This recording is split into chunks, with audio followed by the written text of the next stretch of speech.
je vais vous parler de ce que c'est que l'influence et je vais vous parler de la zone d'influence et du système d'influence. Alléluia. Répète avec moi, la zone d'influence. Ok. La zone d'influence. Encore. Maintenant, on va répéter ensemble le système d'influence. Soyez bénis. Vous savez pourquoi je vous fais répéter les choses? À cause de, je passe sous le contrôle des scientifiques, nous avons ce qu'on appelle une mémoire épisodique. Et dans notre mémoire, il y a des tiroirs. Et donc, dans chaque tiroir, on met des informations ou des dossiers jusqu'à ce que le tiroir soit rempli. Le fait de nous permettre, le fait de répéter un thème permet à ce qui est dit de mieux s'incruster et mieux se ranger. Amen.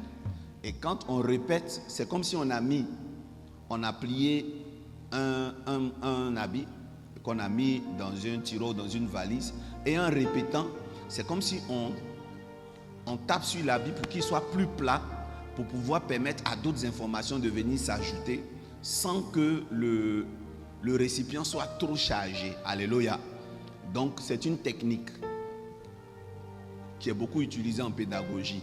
Vous faire répéter le thème permet de mieux agencer dans cette charpente solide qui est notre cerveau, notre mémoire. Amen. Que Dieu vous bénisse.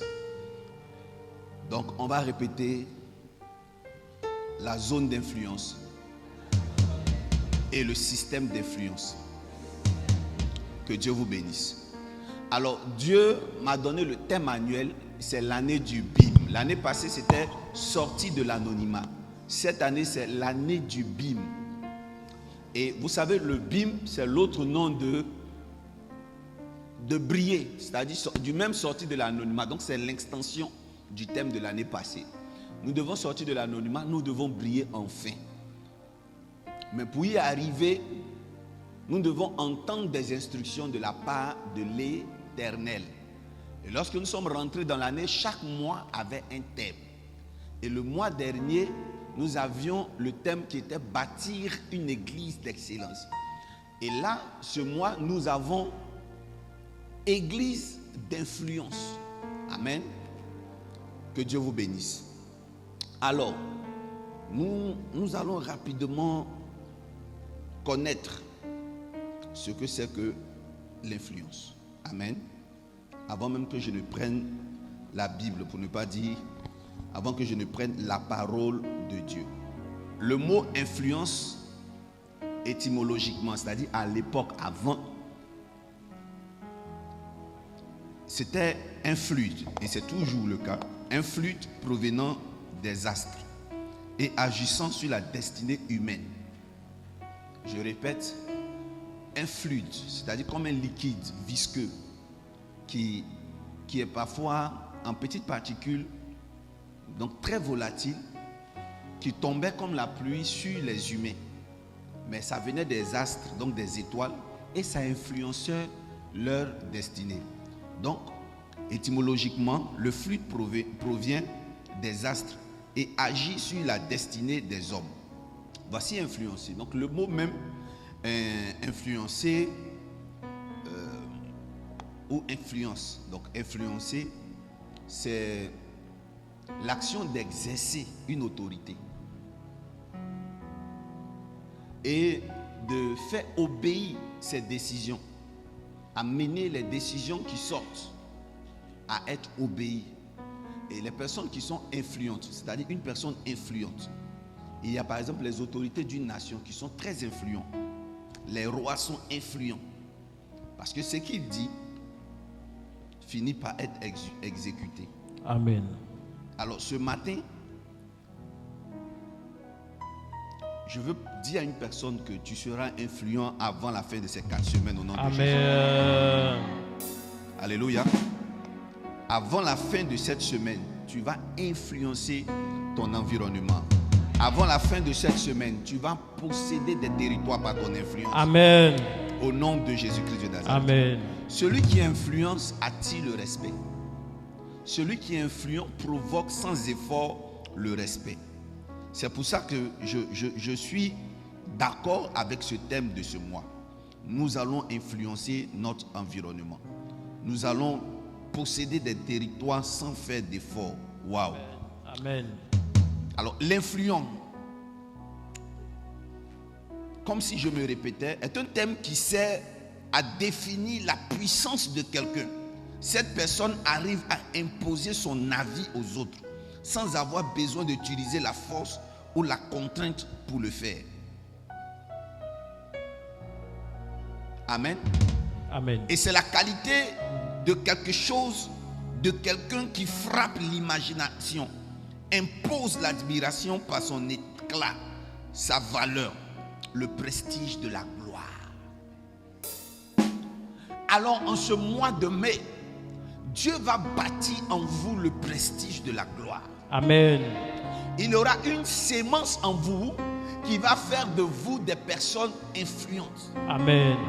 Et si vous êtes influent, c'est que l'église est influente. Donne-moi un comment. Amen. Alors pour cela, nous allons lire des textes bibliques. Ésaïe 2, verset 3. Des peuples s'y rendront en foule et diront: venez et montons à la montagne de l'Éternel, à la maison du Dieu de Jacob, afin qu'il nous enseigne ses voies et que nous marchions dans ses sentiers.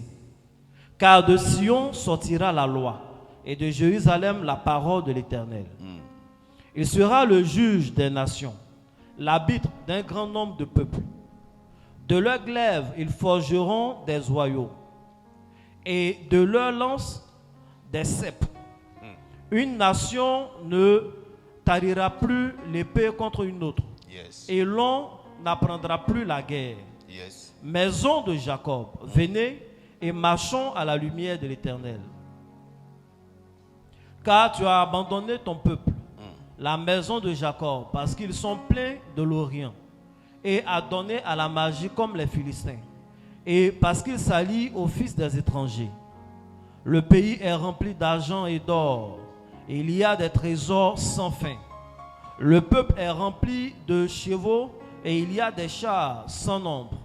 Le pays est rempli d'idoles, ils se prosternent devant l'ouvrage de leurs mains, devant ce que leurs doigts ont fabriqué. Amen. Que le nom de Dieu soit béni. Amen.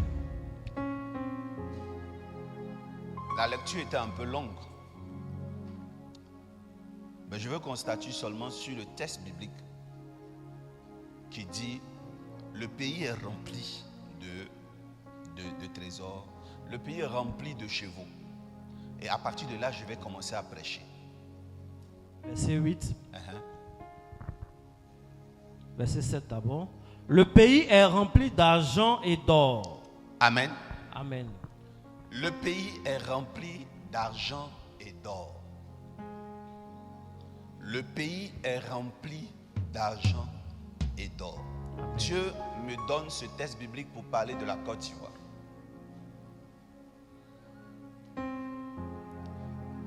Je viens confirmer à ceux qui s'en doutaient que le pays est rempli d'argent et d'or. Amen. Et pour ceux qui pensent qu'il n'y a plus d'argent, peut-être parce que leur bord politique n'est plus au pouvoir. Pour ceux qui estiment qu'il y a la crise, parce que chez eux il y a la crise, prenez ça comme une information. Il y a l'argent au pays. C'est vrai. Peut-être que toi tu n'en as pas, mais je t'informe qu'il y a l'argent au pays. Dieu m'a révélé ça clairement. Il m'a dit: prends ce texte, je veux parler de ta nation. Le pays est rempli d'or. Continue. Il y a des trésors sans fin. Yes. Le pays est rempli de chevaux. Le pays est rempli de chevaux. Vous savez, à l'époque, les grands constructeurs de véhicules n'avaient pas encore créé la voiture. Donc, il n'y avait pas Mercedes, BMW. Mais à l'époque, le moyen de transport de la monarchie des riches, c'était les chevaux. Alléluia. Maintenant, les pauvres, ils se baladaient à pied et ils louaient la barque. C'est-à-dire, ils payaient le transport. Tu payes le transport, un chameau qui transporte un chat, on payait comme ça. C'était les taxis à l'époque. Mais ici, regardez le constat qui est fait. Le pays est rempli de chevaux. Je ne sais pas, toi encore, jusqu'à présent, tu circules en taxi, en woro-woro. Mais je te demande pardon. Quand tu es dans ton taxi, ne ferme pas ton esprit et dire que c'est dur. Ouvre un peu les yeux, regarde par la vitre au feu rouge. Regarde les voitures personnelles qui garent. Regarde le nombre de voitures personnelles en Côte d'Ivoire. Vous n'avez pas remarqué que ça a augmenté? Vous n'avez pas remarqué qu'il y a de plus en plus d'embouteillages? Et dans les embouteillages, les voitures personnelles noient les taxis maintenant. Alléluia. Amen. Malgré qu'il y a continue à avoir de nombreux usagers de Bakar, de Woro-Woro, il y a encore et plus encore des véhicules personnels. Il y a des chevaux innombrables dans ce pays. C'est peut-être la majorité d'entre vous qui n'en ont pas. Mais sinon, il y a des chevaux, il y a des véhicules. Quand vous arrêtez au feu tricolore, regardez un peu les gens qui sont dans les voitures surtout. Ce n'est plus comme à l'époque. À l'époque, dans une voiture comme un Pajero, Prado, dans une ancienne voiture, à l'époque, quand on parlait des Mercedes, chose, comment on appelle ça, les Mercedes d'avant là. Même 190. Les 190D, les 190E, c'est-à-dire les moteurs, les Mercedes d'avant, tu ne pouvais pas trouver un jeune dedans. Amen. Amen. Tu ne pouvais pas trouver un jeune. Même quand tu vas à l'école, quand il y a une personne de l'administration qui a cette voiture-là, franchement, il y a les regards sur lui. Mais de plus en plus de jeunes filles, de jeunes hommes ont des véhicules. De plus en plus de personnes. La dernière fois, j'ai vu un enfant, je peux lui donner 18 ans. J'ai vu un enfant dans une voiture, un jeune, je peux lui donner 18 ans, au plus. C'est-à-dire, j'ai eu envie de dire 17 ans, mais je me suis dit, est-ce qu'on donne le permis à cet âge en Côte d'Ivoire? 17 ans, il était dans un véhicule. Peut-être quelqu'un va dire que ça appartient à sa maman.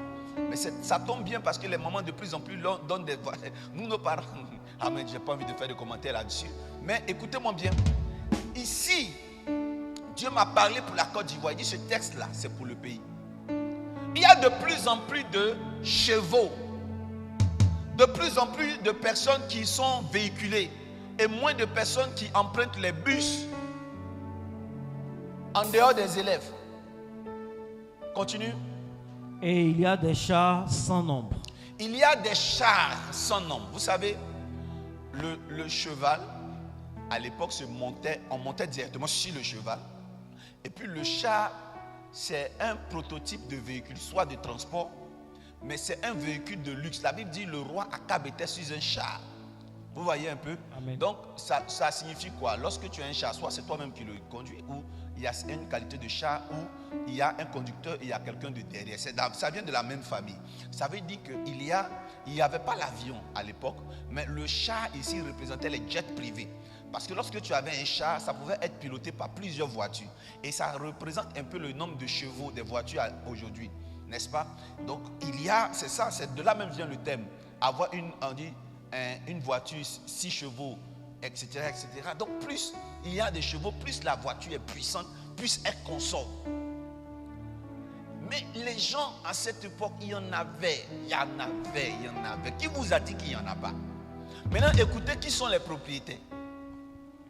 Le pays est rempli d'idoles. Continue. Ils se prosternent devant l'ouvrage de leurs mains, devant ce que leurs doigts ont fabriqué. Waouh. Devant ce que leurs doigts ont fabriqué. Devant ce que leurs doigts ont fabriqué. Je veux parler à un chrétien qui m'écoute. Regardez la liaison. Il n'y a pas de... Parce que il y a beaucoup d'idoles. On dit il y a beaucoup de chevaux. Et on dit il y a beaucoup d'idoles. Je peux reprendre? Comment? Il y a beaucoup de chevaux et il y a beaucoup d'idoles. Amen. Est-ce qu'il y a un lien, prophète? Est-ce qu'ils sont en train d'essayer de nous dire le fait qu'il y ait beaucoup de chevaux est lié au fait qu'il y ait beaucoup d'idoles? Question. Ou est-ce que avoir des idoles était des biens. C'est-à-dire, quand on cite, il y a beaucoup de chevaux, il y a beaucoup de chats, il y a beaucoup d'idoles. Est-ce que l'idole ici est équivalent au bien matériel qu'on a? Point d'interrogation. Mais regardez le comportement des propriétaires des chevaux. On dit ils se prosternent devant l'ouvrage de leurs mains, ce que leurs doigts ont fabriqué. L'adoration. Ils se prosternent devant. Le fait de se prosterner à cette époque, oui, c'était vraiment se mettre à genoux. Mais j'imagine que tu fabriques un chat et tu te mets devant, tu adores. Non, c'est une manière d'interpréter la reconnaissance au Dieu qui leur a donné toutes ces choses. Quand ils regardent la voiture, ils peuvent dire, je veux dire merci à Zangbeto. Quand ils regardent tout ce qu'ils ont bâti, ils peuvent dire merci au vaudou. Quand ils regardent tout ce qu'ils ont fait, ils peuvent dire merci à leur prophète ou à leur Dieu. Et je vais actualiser à notre pays. Bien-aimés, les hommes se prosternent devant le Dieu qui leur a donné. Les hommes se prosternent devant le Dieu qui leur donne. Et je vais vous dire que l'influence de notre évangile va venir de la conséquence de ce que nous donnons aux gens dans la société civile. Amen. Mais je vais dire ça à l'inverse. Il est difficile de retirer quelqu'un de sa religion qui le bénit. Come on. Il est difficile d'enlever quelqu'un là où il a la paix du cœur. J'ai parlé à un chrétien, je pense que le chrétien a compris ce matin. Amen. Vous savez, soyez éloquents. Sachez décortiquer la parole de Dieu. Ayez l'onction des miracles. Mais il est possible que vous ne réussissez pas à convertir un maximum de musulmans. Parce que le musulman, chez lui, Allah est Dieu.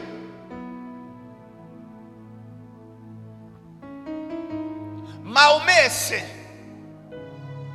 Le paradis existe. L'enfer également existe. À l'islam, voler n'est pas bon. À l'islam, boire l'alcool n'est pas bon. À l'islam, l'homosexualité n'est pas bien. À l'islam, oh my God, my God, my God, my God, my God. Come on. On parle des démons, on parle des djinns. Et quand Dieu reviendra à la fin du monde, il va racheter ceux qui ont été saints. Et les saints iront au paradis. Et les malsains, les mécréants, iront dans l'enfer de Shaitan. Donc ils ont une parole qui éduque la société. Une parole qui encourage la piété. Mais en plus d'être dans la piété, d'obéir aux 5 ou 6 piliers de l'islam, ils ont une chose qui est fulgurante et flagrante dans la société. C'est qu'ils prospèrent dans les nations où ils sont établis. C'est vrai. Donc leur parole de Dieu n'est pas basée seulement sur les discours persuasifs de sagesse. Mais il y a du concret. Dans n'importe quel gouvernement, ils y sont. Et ils sont majoritaires. Et ce n'est pas seulement en Côte d'Ivoire. Mon frère, voilà pourquoi quand un musulman se convertit, les chaînes de télé vont relayer ça comme ça. Quand vous regardez sur EMCI, une chaîne de télé, très régulièrement, vous allez voir quelqu'un, j'étais musulman. C'est vraiment... Je ne sais pas si vous comprenez. Ce n'est pas commun.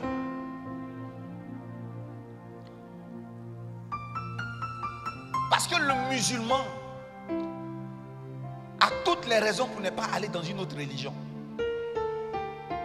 Parce que là-bas on parle du salut. Ils ont la conviction d'un salut. Donc qu'est-ce qu'ils vont venir faire à l'église?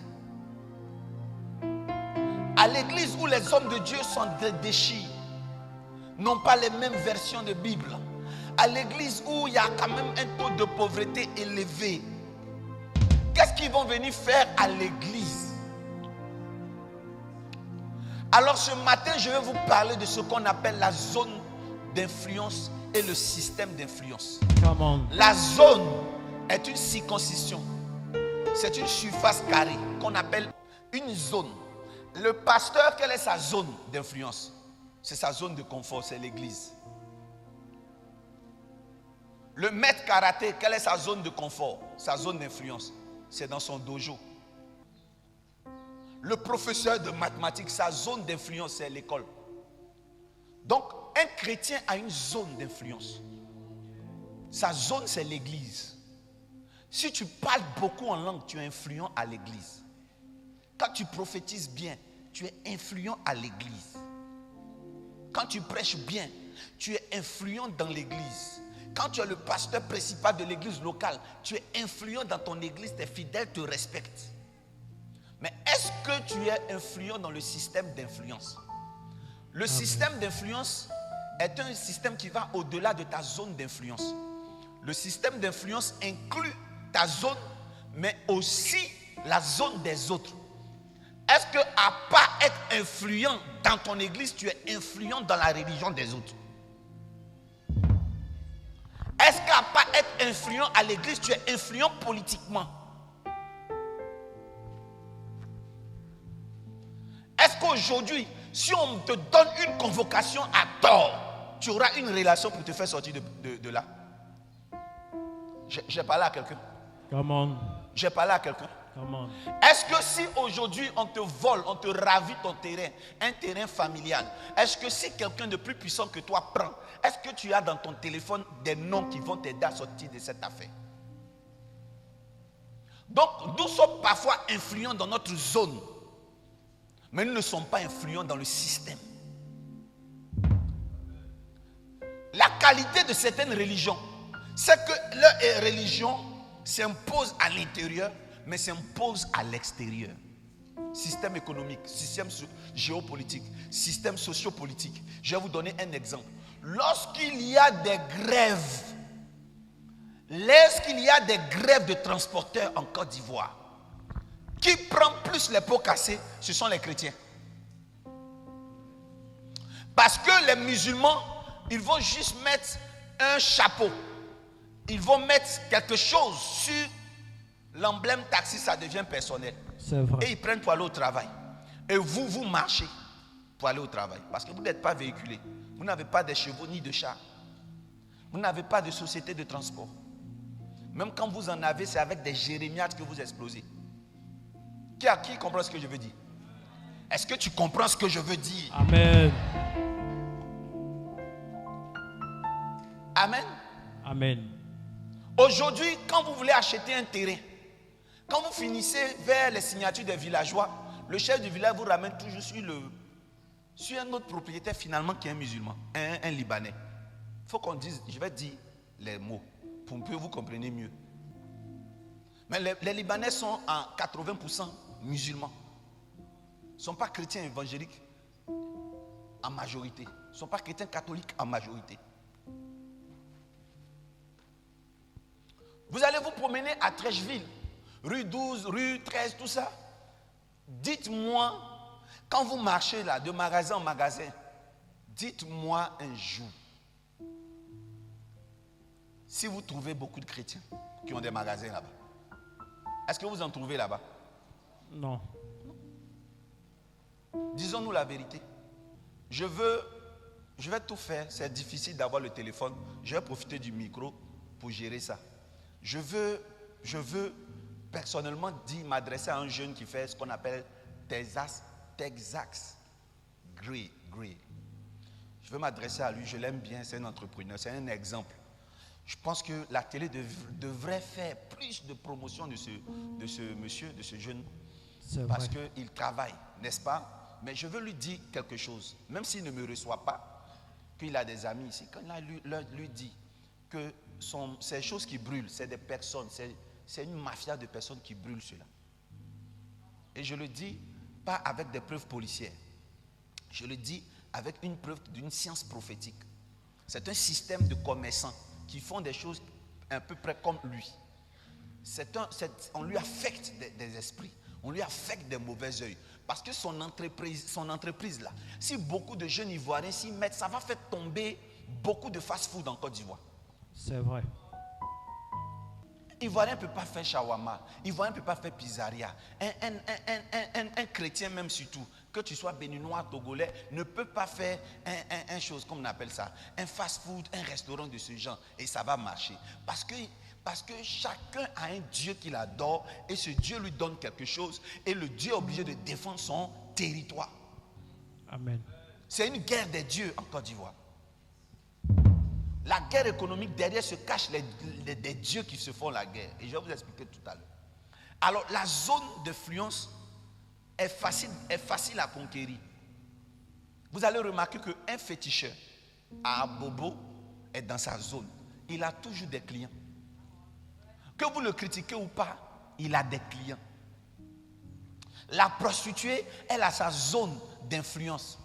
Vous allez beau fermer vos narines en passant à côté d'elle, elles s'en foutent de vous parce qu'en marchant leur chewing-gum à partir de 22h jusqu'à 4h, elles auront un client. Ce n'est pas toi qui payes leur maison. Et vous allez remarquer que ceux qui sont dans leur zone d'influence sont parfois, aiment beaucoup taper leur poitrine du genre, je m'en fous, ce n'est pas vous qui me payez ma maison, ce n'est pas vous qui m'avez établi là, ce n'est pas vous qui m'avez aidé à avoir mon magasin. Vous savez, faites attention, vous qui aimez beaucoup dire je m'en fous là. Ce qui est sûr, ce n'est pas toi qui me fais. Généralement, c'est un langage qui va te limiter seulement à ta zone d'influence. Si tu veux sortir de ta zone d'influence, ne tape jamais la poitrine. Évitez de dire je me suis fait de marbre. Parce que le système se conquiert par le réseau, les réseaux de personnes. Tu as beau te faire seul, tu auras un jour besoin d'un réseau humain pour t'aider. C'est vrai. Alors, pendant 4 semaines, je vais vous montrer comment sortir de sa zone d'influence pour rentrer dans le système d'influence. Est-ce que je peux vous parler du système rapidement? Et la différence entre une zone et un système. La zone de confort ici, c'est l'église. Mais quand vous êtes dans l'église, vous êtes loin, vous avez des prophéties, mais parfois, vous butez par... Vous êtes bloqué quand il s'agit de pénétrer maintenant dans le système. Et je vais vous expliquer. Peu importe ton onction et les prophéties sur ta vie, tu auras un jour besoin de voyager pour qu'une prophétie s'accomplisse sur ta vie. Mais vous allez remarquer que beaucoup de chrétiens, comme le disait l'évêque Jean-François Komoé, a dit, mon voyage est bloqué. Mais quand on va à l'aéroport, disait-il, les gens voyagent. L'aéroport n'est pas fermé. L'ambassade n'est pas fermée. Les gens demandent visa. Comment se fait-il que les chrétiens ont ce langage? Vous dites mon mariage est bloqué. Mais tous les samedis quand on conduit, on va à l'hôtel communal. Il y a des mariages qui sont célébrés. Donc, comment se fait-il que le mariage est bloqué? Chaque jour que Dieu fait, les gens se marient. Le jeudi, à Abobo, il disait que les gens se marient 10. Ils viennent en groupe pour faire libérer les gens. Parce qu'il y a tellement du monde qu'on prend les gens 10. Ils portent rapidement et puis ils s'en vont. Mais donc, il n'y a que dans notre zone d'influence que tout est bloqué dehors.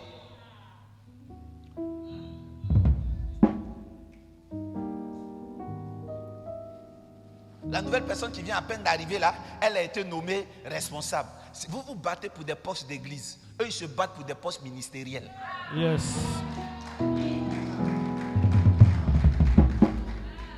Les gens arrivent net là. Dès qu'ils arrivent net, ils évoluent. Nous qui sommes à côté de l'homme de Dieu, depuis on est là. C'est des palabres. Toujours réunion des femmes, réunion des hommes, pour régler palabres. Pendant que tous les mercredis ou les jeudis, il y a ce qu'on appelle conseil des ministres. On décide des choses sur vous. Vous êtes à l'église, c'est des petites réunions. Des petites choses. Quand elle est rentrée, elle ne m'a pas salué. Ça, c'est l'église. L'église, c'est pour ça que j'ai censuré le groupe d'intercession de femmes à l'église ici chez moi. Il n'y en a pas à chose. À Notre-Dame de l'Incarnation, il n'y a pas. Le prêtre, il vient, il fait sa messe, il s'en va. Il n'y a pas. Où est le groupe d'intercession? Vous avez déjà vu ça? Si vous voulez intercéder, allez faire CVAV. Mais ce qui est sûr, l'intercession, ça n'engage que moi, c'est une étude. Il n'y a pas dit Dieu m'a dit. C'est des groupes d'intercession qui est venu la plupart des grandes divisions dans les églises. Chacun veut démontrer qu'il rêve. Comment tu rêves? Chaque jour que tu rêves, tu ramasses l'argent. Mais tu ne peux même pas donner l'argent au pasteur quand il prêche. C'est vrai. Ça dit, quand tu ramasses l'argent, ça ne s'accomplit jamais. Quand tu ramasses l'argent là, on ne voit jamais l'argent. Mais dès que tu rêves que quelqu'un va faire accident, il te fait accident. Tu es quoi? C'est quoi? Pourquoi tes rêves là sont méchants comme ça? C'est-à-dire que pourquoi quand tu rêves que tu as l'argent, ça ne s'accomplit pas? Pourquoi quand tu rêves que tu t'es vu dans une robe blanche, tu ne te maries pas? Mais dès que tu rêves que le frère va chuter avec la soeur, ça arrive. C'est que tu es un sorcier. Parce que tes pensées négatives s'accomplissent. Et c'est ça que je n'aime pas à l'église évangélique. Amen. Que les rêves inutiles se taisent. Amen. Il faut que toi, tes rêves sur toi finissent de s'accomplir avant de nous expliquer tes rêves sur nous. Vous avez des couronnes en rêve. Papa, j'ai vu des couronnes. Il y avait l'arc-en-ciel dessus, tout, mais on te regarde. Oh my God.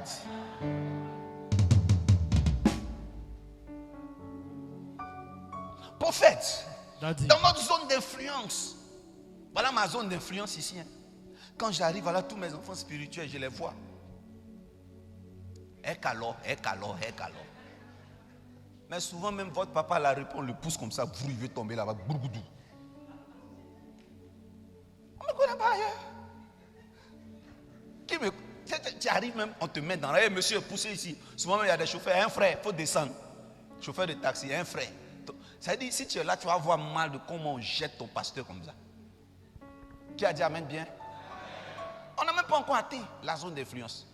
On est dans notre zone de confort ici. Dans notre zone, et on n'a pas atteint le système d'influence. On est dans notre quoi? Zone d'influence. C'est ici, Daddy. Hein? C'est ici, là. Quand on me salue, même là, c'est Babazita. Je suis Chaka Zulu ici. Mais une fois je sors d'ici, c'est Manawa. S'il te plaît, tu peux prendre le truc là pour me donner. Moi aussi, tu vois, je prends, je donne. C'est à l'église. Faut dire amen. Amen. C'est à l'église ici. C'est ici, c'est notre zone de confort. Le tout dernier parler en langue qui vient de sortir, tout chaud. On a ça. Ruzaku la kula mata. Quand le frère dit Zekorede, tu dis coucou. On va se montrer les choses ici. Quand il dit les matilaka, toi tu dis Bouzaka Mayezi. C'est ici. Mais le dehors là, c'est le tout dernier iPhone qui sort. Elles ont ça. Elles ne parlent pas en langue. Les toutes dernières Mercedes GL qui sortent là, elles ont ça comme ça. Toi tu es en train de chercher le tout dernier parlant en langue qui vient de sortir. L'huissier a frappé ta porte. Il faut dire la vérité. Tu dois. Il faut dire la vérité. Tu dois.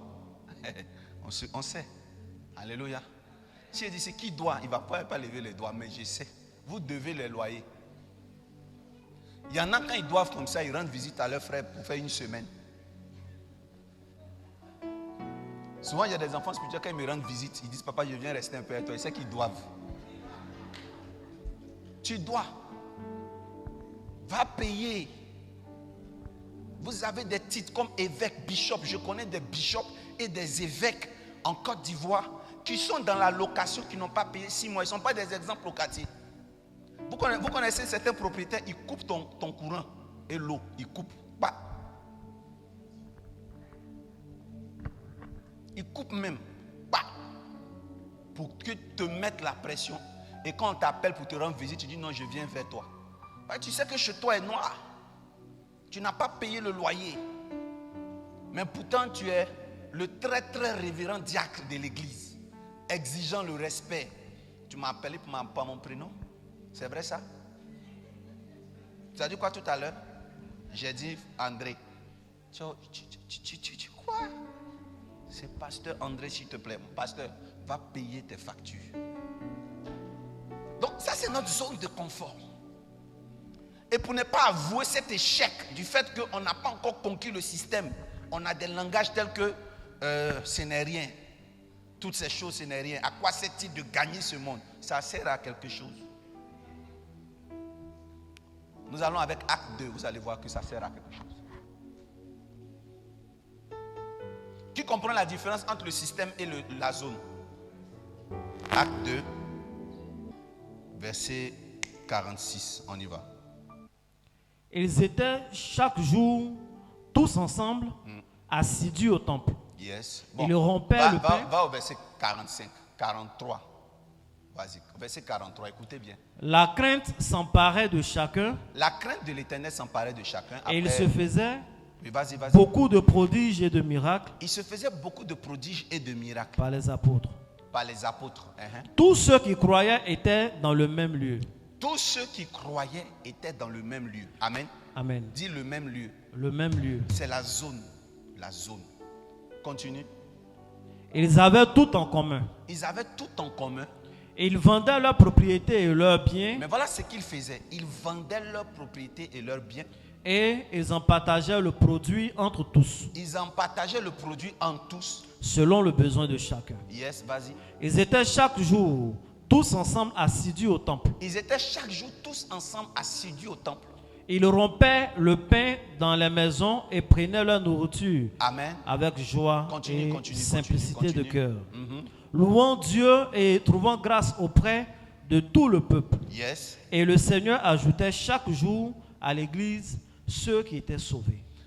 Continue. Chapitre 3. Yes. Pierre et Jean montaient ensemble au temple Continue. à l'heure de la prière. À l'heure C'était de la prière. 9e heure. C'était la 9e heure. Il y avait un homme boiteux de naissance Il y avait un homme boiteux de naissance. qu'on portait et qu'on plaçait tous les jours à la porte du temple appelée la Belle, Continue. pour qu'il demandât l'aumône à ceux qui entraient dans le temple.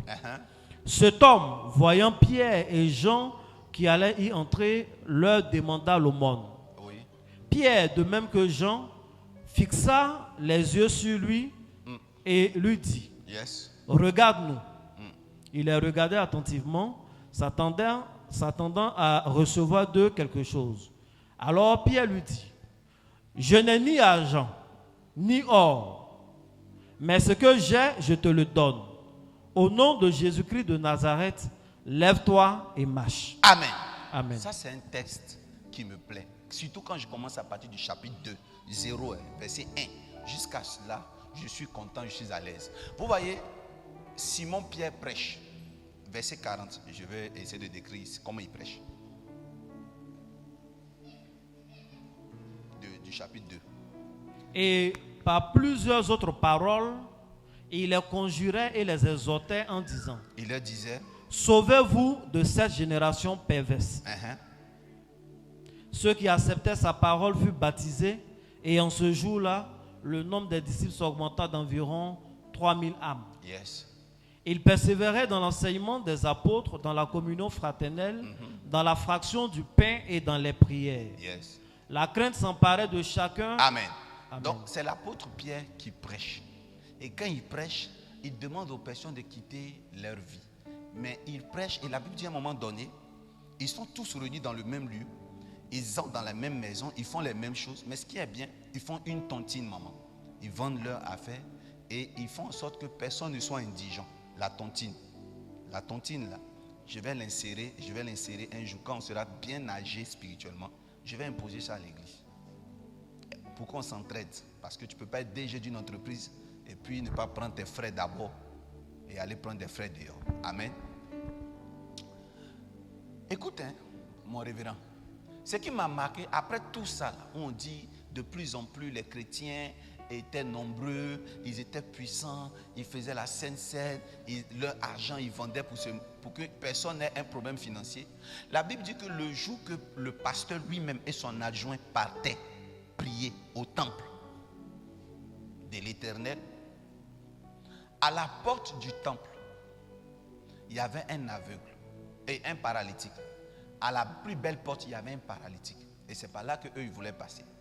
Et lorsqu'ils arrivent là, le paralytique leur tend la main, il mendie. Donc il n'a pas demandé à marcher. Lui, il veut l'argent. Et voilà ce qu'eux, ils leur disent. Il dit, je n'ai ni quoi? Ni argent, Ni or. Mais ce que j'ai, je te le donne. Voici le problème de l'église. Leur plus grande richesse, c'est les dons spirituels. Leur plus grande richesse, c'est les dons spirituels. En dehors de ça, ils n'ont pas l'argent. Et puis, ils assument.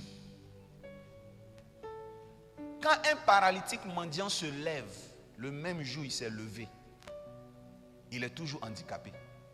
Parce que ne pas avoir de l'argent, c'est un handicap. Donc, même si tu l'as levé, son problème de finance demeure. Yes. Il faut continuer. Tu vas voir la direction que va prendre Pierre et Jean. Regardez la direction où ils vont quand ils finissent le miracle. Chapitre 3, je crois, verset 4 comme ça. D'un seul bond, le paralytique se lève. Maintenant, verset 11. il y a eu le miracle. Verset 11. Comme il ne quittait pas Pierre et Jean, il a décidé de ne pas quitter Pierre et Jean. Tout le peuple étonné accourut vers eux. Amen. Amen. Vous savez ce qui me marque? Je soupçonne ici que le paralytique a refusé de quitter Pierre et Jean, pas parce qu'il était reconnaissant du miracle. Non. Quand je regarde, je vois ce mendiant. Vous voyez ce style de mendiant là, non? Qui attrape comme ça quelqu'un.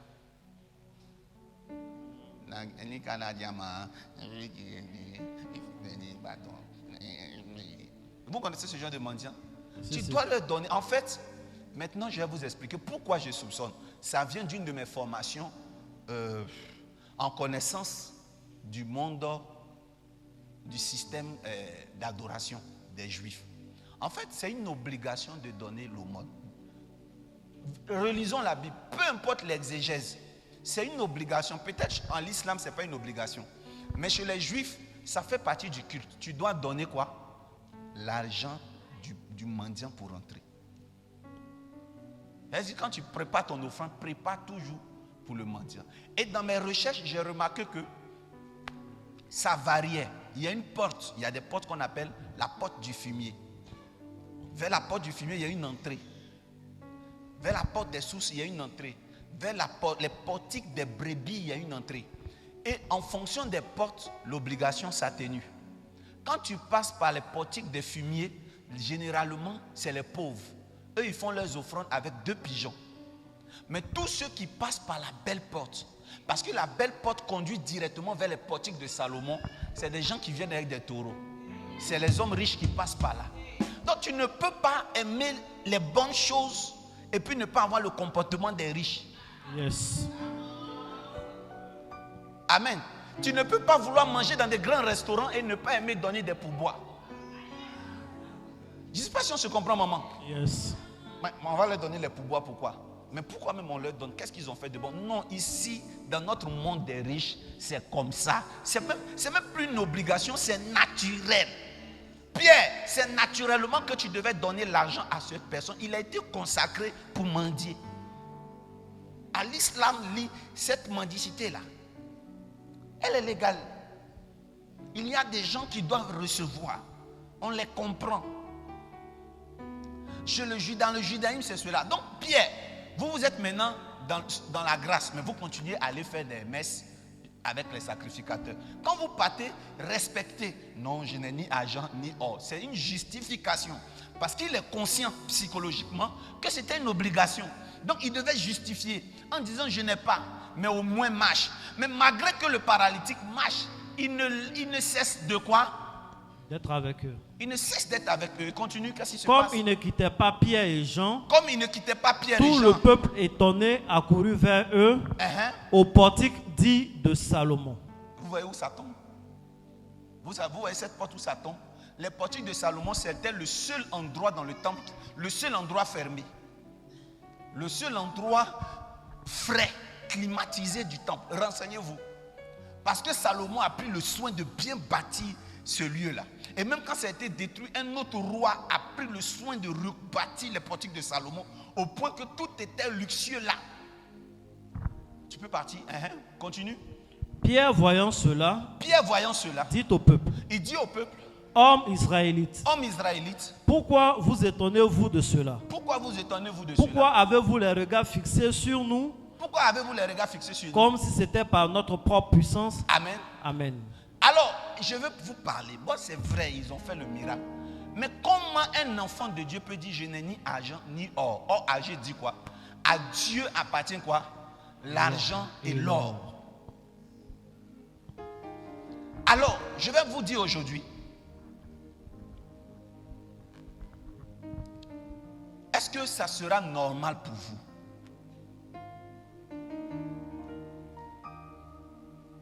que vous rencontrez un bédier en train de mendier à un carrefour?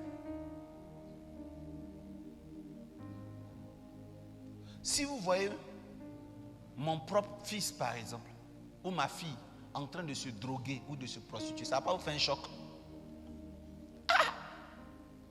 Vrai ou faux? Vrai. Si vous voyez aujourd'hui le petit frère de ton fils en train de recevoir des dons, ça va vous plaire? Une année, il y a eu un grand scandale dans l'église, ça chauffait.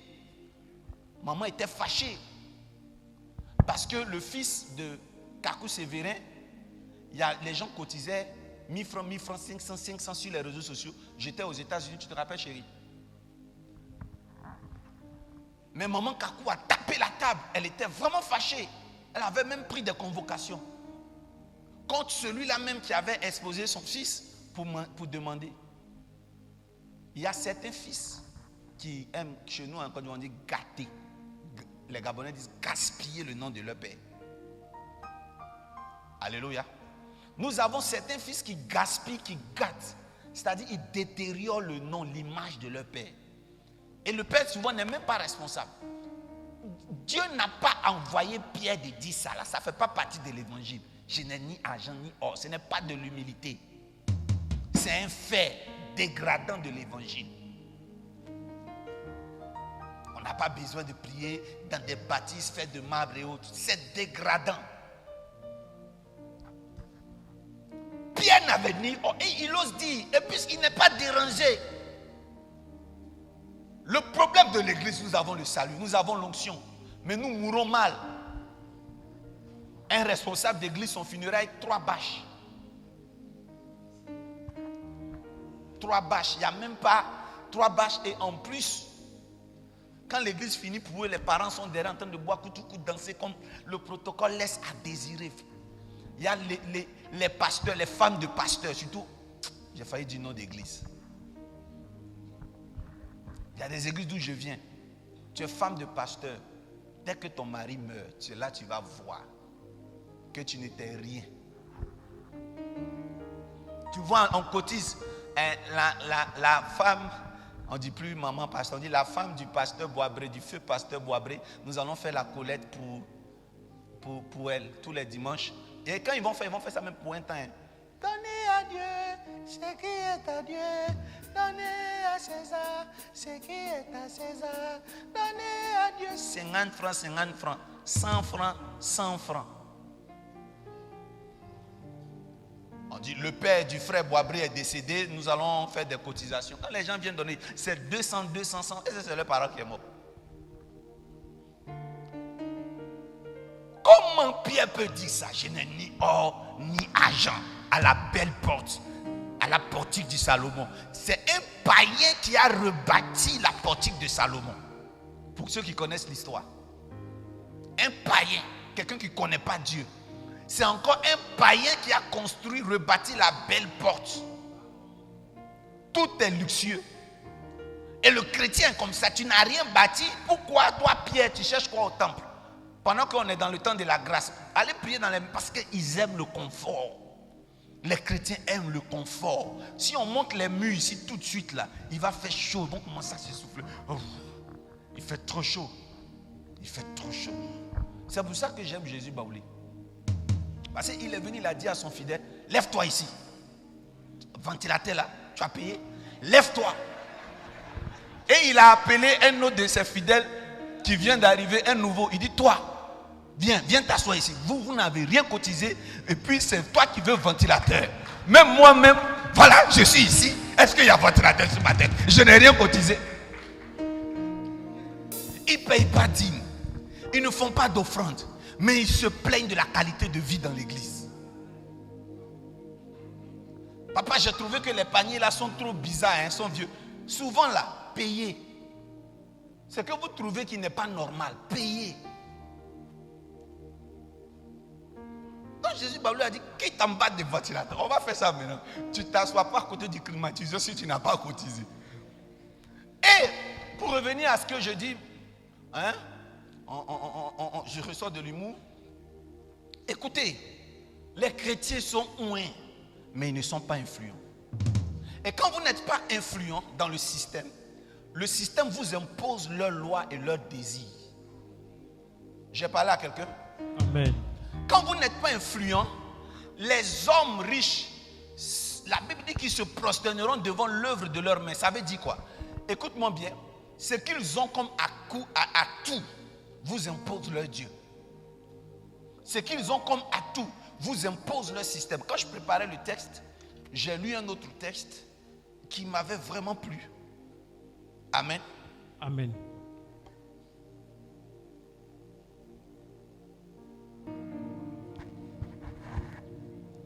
Amen. Ésaïe 2, c'est le texte qu'on lisait. À partir du verset 5, écoutez. Maison de Jacob, venez et marchons à la lumière de l'Éternel, car tu as abandonné ton peuple, la maison de Jacob, parce qu'ils sont pleins de l'Orient et adonnés à la magie comme les Philistins, et parce qu'ils s'allient aux fils des étrangers. Le pays est rempli d'argent. Qui a compris? On dit le pays est maintenant plein des gens de l'Orient. Vous savez ce qu'on appelait les gens de l'Orient? En Israël, les gens de l'Orient, c'était les Ismaélites. Les gens de l'Orient, c'était les Asiatiques. Les Ismaélites, vous suivez mon regard. Il dit parce que le pays est rempli des gens de l'Orient. Et la conséquence, le pays est rempli d'or. Il dit parce que vous vous alliez aux étrangers, le pays est rempli d'or. Mais en même temps, c'est comme ça, il y a beaucoup de leurs idoles. Bien-aimés, je fais un constat extraordinaire. Nos sœurs, Ebenezer, ce que je vais dire est très important. Nos sœurs souffrent. Elles souffrent d'une injustice.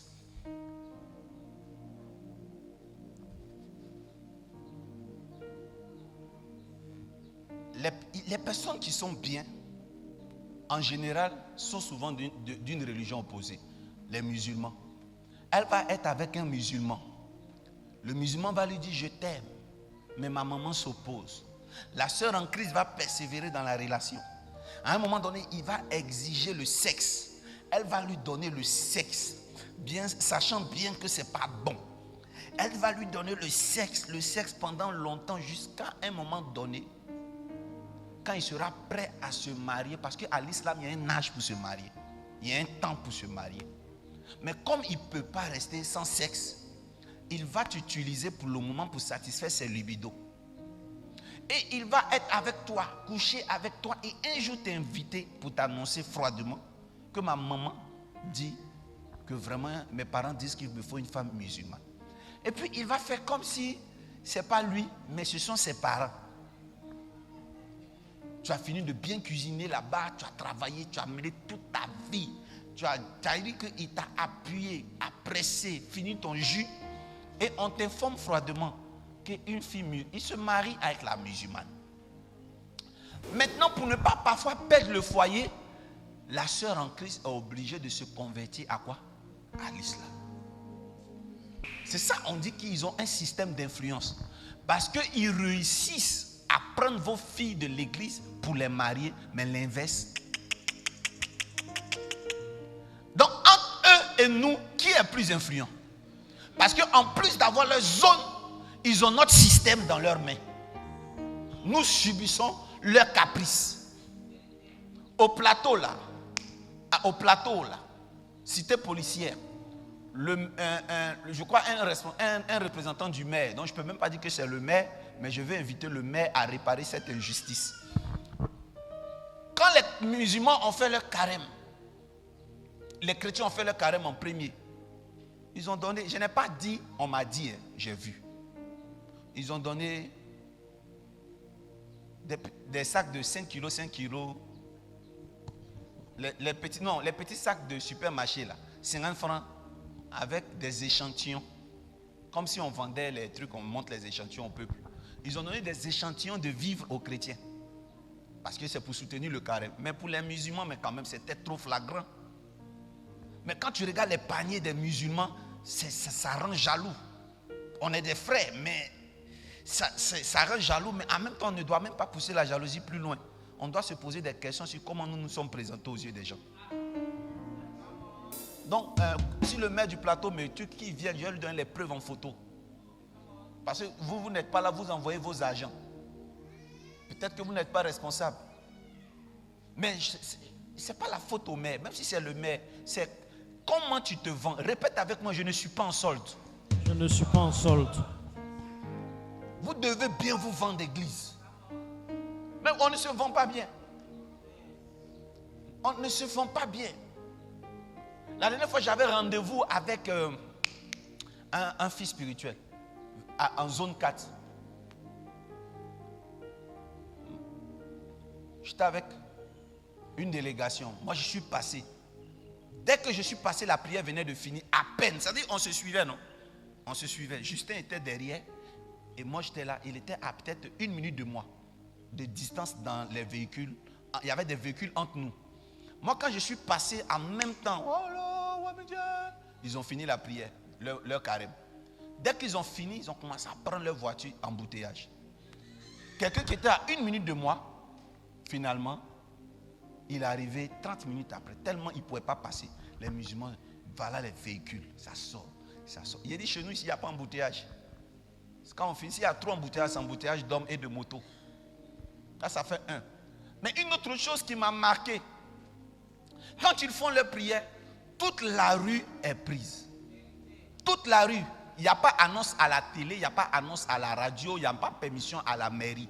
Quand tu viens, tu vas faire le grand tour pour arriver chez toi-même à la maison. Tu ne peux même pas dire un mot. Si c'est des chrétiens, tu vas voir la police venir les déquépir, taper les baffes, taper la sonorisation. Qui vous a mis ici? Le chemin de croix, tu dois prendre une permission à la mairie, à la gendarmerie pour chaque station. Ils vont vous imposer où vous devez passer. Ils vont vous demander de vous coincer au bord de la route pour marcher comme des soldats. C'est vrai. Tu vas voir les chrétiens, première station, ils sont en rang comme des scouts. En rang. Ça ressemble presque à ça. C'est-à-dire vous vous attrapez comme ça pour faire le chemin de croix. C'est-à-dire Jésus à la croix. Et puis Simon, c'est-à-dire on est comme ça, on marche au bord de la route. Tu vois, chrétien, Yako. Il faut voir les signatures, les permissions à la police. D'abord, voilà. Et puis après, on doit aller à la mairie pour valider. Mais eux là, jamais, j'ai la preuve. Il n'y a pas ça. Dès qu'on dit, oh, Kobarou, ils viennent en même temps. Même le maire dedans. On ne peut pas passer. Tu arrives dans ton propre. Et puis tu ne peux pas te fâcher aussi. Tu ne peux pas te fâcher. Souvent à 4h du matin, il ne faut pas habiter dans un quartier où il y a mosquée. C'est quand le monsieur qui est au bout là-bas crie, wow, tu as peur. Mais dès que c'est une église, on va battre les mains pour prier. C'est les plaintes de partout. C'est les plaintes de partout. C'est les plaintes de partout. C'est les plaintes. Chrétiens, on doit posséder le système d'influence. Amen. Quand tu dis la vérité comme dans ce sujet, on dit tu n'es pas sage. Tu dis non, il n'est pas sage. Quand tu n'es pas dans le système, tu ne peux pas posséder plus d'âme. On t'imposera des choses.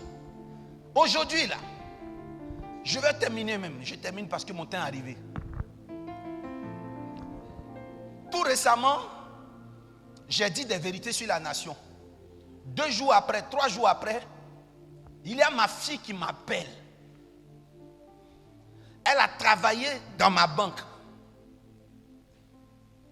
Et elle n'est plus de ma banque, mais elle a gardé ses relations là-bas.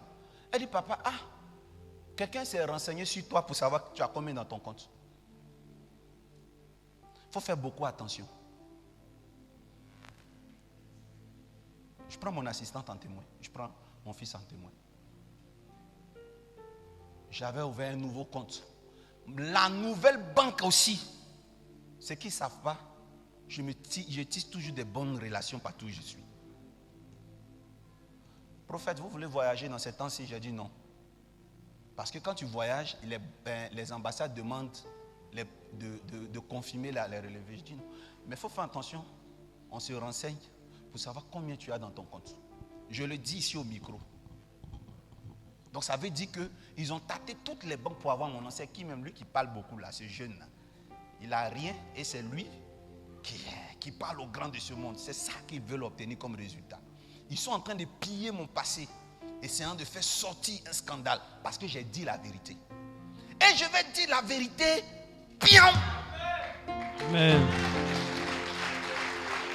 Moi, je n'ai pas grand chose dans mon compte aujourd'hui parce que nous sommes victimes d'un système ecclésiastique que nous sommes venus trouver. Mais ça va changer. Amen. Nous sommes venus trouver un système médiocre. Mais je fais partie des personnes, je répète, c'est moi qui enlèverai la honte de ma corporation. Amen.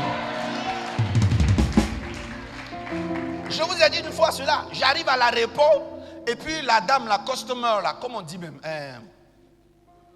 voilà, genre style de douanier, je ne sais pas si c'est des policiers ou ils sont en bleu, noir façon. Là, une des dames là qui me dit, pasteur, prophète, c'est vous là, en ce moment là, c'est vous les prophètes là. C'est vous qui avez l'argent en ce moment-là. Je dis, madame, je ne vous permets pas. Je dis, je ne vous permets pas. Attention, respectez-moi.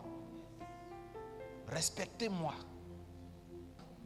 Si des pasteurs ont abusé sexuellement de vous, si des pasteurs vous ont pillé financièrement, si tu as rencontré les plus mauvais pasteurs du monde, s'il te plaît, est-ce que vous me connaissez? Vous m'avez déjà rencontré? Je dis, pasteur, j'ai juste dit ça. J'ai dit, mais vous me parlez de façon familière. Vous avez bien vu sur mon passeport, pasteur. Là où je viens des États-Unis. Là-bas, quand le monsieur a vu pasteur, il m'a respecté chez les anglophones. Moi, j'arrive ici, vous me parlez comme si vous parlez à un DJ. En même temps, ça a interpellé ses collègues. Qu'est-ce qui se passe? Je dis, non, elle m'a manqué de respect. Elle s'excuse. Mais je vais m'excuser pourquoi. Jésus dit, pasteur, c'est vous qui avez, mais vous n'avez pas l'argent du pays. Je dis, non, ne me parlez pas comme un vulgaire politicien qui pratique la démagogie. Je demande qu'elle répare cette façon de m'avoir parlé. Je n'ai pas joué avec ça. J'avais besoin de mon respect, avec un respect, si vous voulez, en enlevant le chapeau et claquant comme un militaire. J'ai exigé ça jusqu'à ce qu'elle le fasse. Et elle a fait. Ça a chauffé. Hein? J'ai dit, qu'elle s'excuse. Ici, dans ce pays, quand il y a des brouteurs, et nous savons qu'est-ce que les brouteurs font pour avoir l'argent, quand c'est pour prendre des photos avec eux aux aéroports, quand c'est pour faire leur promotion, vous êtes les premiers. Et quand vous avez un homme de Dieu dans la bouche, vous le mâchouez, vous respectez-moi. C'est ce que je lui ai dit. Même si pour l'instant, je n'ai rien dans mon compte, vous allez me respecter. Amen. Je prophétise, vous serez respectés. Vous allez influencer le système de ce monde. Amen. Je dis, madame, réparez cette erreur, corrigez-moi ça. Et après, elle m'a pardon. Je dis, non, pas de cette façon. Elle doit bien demander pardon. Tu es béni, chérie. Tu es béni, ma fille. Est-ce que tu veux influencer? Alléluia. Il lui a dit de rectifier ça. Il lui a dit de rectifier. Moi, quand elle m'a dit un truc qui m'a blessé, mais c'était tellement vrai, mais quand même, j'ai exigé le respect. Elle dit, monsieur, si vous, le respect que vous dites, vous voulez qu'on vous respecte là. Ceux qu'on respecte là, ils passent l'autre côté là, on appelle ça pavillon présidentiel. Il lui a dit, madame, c'est dans le couloir économique là, vous allez me respecter. Je ne bouge pas et j'ai commencé à hausser le ton jusqu'à ce que des responsables viennent. Je dis, mais excusez-vous, quel pays où le client n'est pas roi parce qu'il est prophète? Quel pays parce qu'on est chrétien on ne doit pas nous respecter? C'est quel pays on ne fait rien avec les chrétiens? Vous avez oublié le rôle des chrétiens, c'est pour ça. C'est quel pays? Donc nous n'influençons pas. Nous n'influençons pas. Et je veux dire, je ne sais pas qui est pire en ce moment, qui veut avoir mon compte, parce qu'ils ont déjà donné l'information. Ça c'est sûr. Ça c'est sûr. Mais je voulais vous dire, me voici. Ce que vous avez vu dans le compte là, c'est ce qui est pour moi. Mais en ma qualité de prophète, les esclaves qui sont sur les chevaux descendront. Amen. Et les princes, je crois que quelqu'un qui connaît ça va dire amen mieux que ça. Amen. Quelqu'un qui sait ce que je suis en train de dire. J'ai dit les princes, vous allez reposséder la nation dans le nom puissant de Jésus-Christ de Nazareth. Amen. Je ne suis pas contre, je le répète très bien, je ne suis pas contre qu'un membre d'une autre religion prospère. Mais nous allons prospérer aussi. Si tu es intéressé par cette proclamation, donne-moi un amen bien fort. Amen.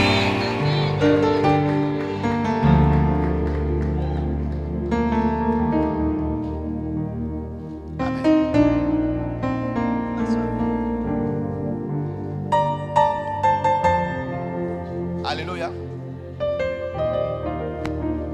Et chrétiens, faites-vous respecter. Je les aime parce qu'ils se font respecter. Le taux d'enfants métis, chrétiens musulmans, ce sont les femmes chrétiennes qui les produisent plus que les hommes musulmans. Je m'explique. Et plus que les femmes musulmanes, je m'explique. Vous allez plus voir, si vous voyez un métis libanais, c'est sa maman qui est noire. Je me trompe? C'est rare que vous allez voir que sa maman est libanaise. Influençons le monde. Pour influencer le système, ce n'est pas richikitikiribi. Il y a des gens qui ne parlent pas en langue ici. Tout est propre, on va prendre crédit chez eux. Je tiens à vous dire que la bénédiction et la richesse, ce n'est pas l'église seulement. Les musulmans sont riches. Vous dites que l'aéroport est bloqué. Votre voyage est bloqué. Mais l'aéroport est ouvert. Chaque jour on voyage. Vous dites que le mariage est bloqué dans votre vie. Mais chaque jour, allez à la mairie, vous-même vous êtes fille d'honneur. Il y a un problème. Le problème de qui vous prêche l'évangile. Je vous promets d'une chose. Fréquentez-moi seulement 2 ans. 2 ans seulement. C'est beaucoup peut-être chez vous. Vous serez différent. Amen. Est-ce que quelqu'un veut accompagner cette vision-là? Acclame fortement le Seigneur Jésus.